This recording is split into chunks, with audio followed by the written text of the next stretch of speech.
عرب ریاستوں اور اسرائیل کے درمیان چوتھی اہم ترین جنگ اکتوبر 1973 میں ہوئی تھی۔ اس جنگ میں اسرائیل کو بدترین ہار کا سامنا کرنا پڑا تھا۔ ایک وقت ایسا آیا تھا جب اسرائیل کے رہنماؤں کو لگنے لگا تھا ہمارا وجود خطرے میں پڑ گیا ہے، اسرائیل نام کی ریاست کا دنیا کے نقشے سے وجود مٹ جائے گا اور پھر دوبارہ فلسطین بن جائے گا۔ لیکن اچانک امریکہ کی مدد پہنچ جاتی ہے اور کسی طرح اسرائیل اپنے وجود کو بچانے میں کامیاب ہو جاتا ہے۔ لیکن عرب اور اسرائیل کے درمیان جو 4 تاریخی جنگیں ہوئی، ان تمام 4 تاریخی جنگوں میں عربوں کو سب سے بڑی کامیابی اسی جنگ میں ملی اور اسرائیل کو سب سے زیادہ نقصان کا سامنا اسی جنگ میں کرنا پڑا تھا۔ اس ویڈیو میں اسی جنگ کی پوری تاریخ ہم جاننے کی کوشش کریں گے، لیکن اس سے پہلے آپ سے درخواست ہے کہ اس پورے جنگ کی تفصیلات کو سمجھنے کے لیے 1967 کی 6 روزہ عرب اسرائیل جنگ کو آپ کو جاننا ہوگا۔ اس پر ہماری پچھلی ویڈیو آ چکی ہے،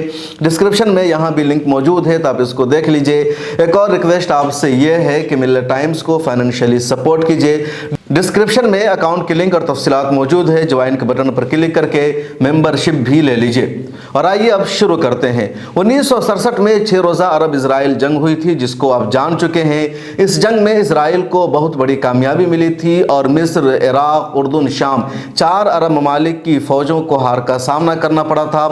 مصر کے پورے فضائی بحری بیڑا کو اسرائیل نے تباہ و برباد کر دیا تھا۔ مصر کے پورے فضائی فوجی اڈا کو اسرائیل نے تباہ و برباد کر دیا تھا۔ مصر کی جنگی صلاحیت کا خاتمہ کر دیا تھا۔ شام کے بھی تمام جنگی ساز و سامان کو اور ایئر بیس کو اسرائیل نے ختم کر دیا تھا۔ عرب ملکوں کو اسرائیل سے لڑنے کی صلاحیت نہیں رہ گئی تھی۔ اس جنگ میں فلسطین کا جو بچا کھچا ایریا تھا، یعنی غزہ پٹی کا، ویسٹ بینک کا، مشرقی یروشلم کا، اس کے علاوہ مصر کا جو ایریا ہے سینائی اور شام کا جو ایریا ہے گولان کی پہاڑی، ان سب پر اسرائیل نے قبضہ کر لیا تھا۔ اور اتنا ہی نہیں بلکہ اسرائیل نے نہر سوئس پر بھی قبضہ کر لیا تھا۔ نہر سوئس مصر کی جان ہے۔ مصر کی معیشت کا دار و مدار نہر سوئس سے گزرنے والے جہازوں کے ٹیکس سے جو پیسہ آتا ہے اس پر ہے۔ لیکن جب نہر سوئس پر اسرائیل نے ایک طرح سے اپنا کنٹرول کر لیا، جہازوں کا گزرنا بند ہو گیا، تو مصر کو بہت زیادہ معاشی بحران کا سامنا کرنا پڑا۔ 9 کروڑ ڈالر سے زیادہ اس کی انکم ہوتی ہے۔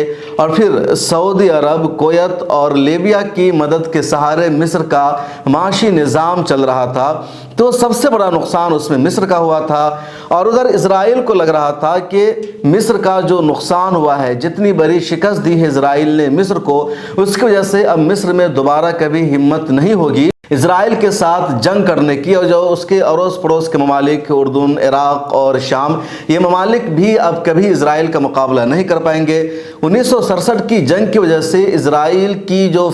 دفاعی طاقت ہے، جو فوجی طاقت ہے، جو فضائی طاقت ہے، پوری دنیا میں اس کا دبدبہ اور غلبہ ہو گیا، ہر طرف تعریف ہونے لگی۔ اور کہیں نہ کہیں یہ میسج دیا گیا کہ اب عرب ممالک اسرائیل سے ڈر چکے ہیں، خوفزدہ ہو چکے ہیں اور دوبارہ جنگ کی ہمت نہیں کریں گے۔ دوسری طرف اسرائیل نے یہ چالاکی کی کہ نہر سوئس کے کنارے اس نے بارلیو لائن بنا دیا، قلعہ نما ایک عمارت تعمیر کرنی شروع کر دی اپنی سرحدوں کی حفاظت کے لیے، اور یقین کر لیا کہ اب دوبارہ مصر اور دوسری عرب ریاستوں سے کوئی فوج اس کے علاقے میں داخل نہیں ہوگی۔ اور غزہ پٹی، ویسٹ بینک، سینائی کے تمام علاقے کا اس نے اچھی طرح سے کنٹرول حاصل کر لیا، اپنے لوگوں کو وہاں بسانا شروع کر دیا۔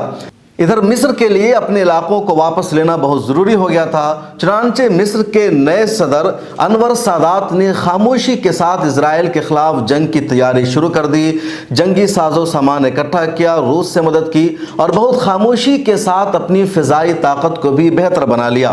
اسرائیل کی خفیہ ایجنسی موساد یا اس کے کسی بھی محکمہ کو پتہ نہیں لگ پایا۔ اسرائیل کو اندازہ تھا کہ مصر کا جتنا جنگی ساز و سامان اور ایئر بیس تباہ ہوا ہے، اس کو دوبارہ حاصل کرنے میں 1975 سے پہلے ممکن نہیں ہے مصر کے لیے، یعنی کم از کم 1975 میں ہی مصر اس قابل ہو سکتا ہے، یعنی ایجپٹ، کہ وہ اسرائیل سے جنگ لڑ سکے۔ اس سے پہلے اپنی تباہی کو واپس نہیں لا سکتا ہے۔ اسی خیال میں اسرائیل کی آرمی تھی، لیکن مصر نے پہلے پوری تیاری کر لی اور 6 اکتوبر 1973 کو دوپہر 2 بجے